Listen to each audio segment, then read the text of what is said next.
Northeast Regatta Kaba Sngi lenter kelas Sdang ha Omyam Water Sports Complex Ribhoi. Ya kane la penlong da katanat tourism jong ka sarkar jilla harangkat ka jingetrei lang bar ka Omyam Sailing Club ha kabala khmi lenti. Bakin don hadu shis pa angot kinang shimmenta na keleng jong kari ki baya shimmenta ha kane ka jingakop. Ha kane ka sngi play la ya don lang o menteri katanat tourism uba apol lingdo ha kaba ulaong. Bakum kini ki judge program ki long shibenta ban penslor bat ai men CM ya ki samla.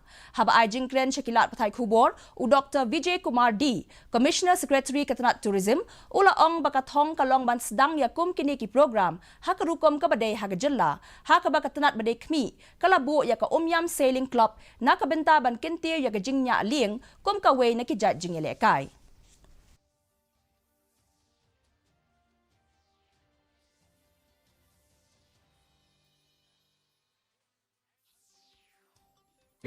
I can say that after several decades, Omyam is weeping tears of joy to have been elevated to such a position, that it is recognized today as a spot which can host not just national but international events.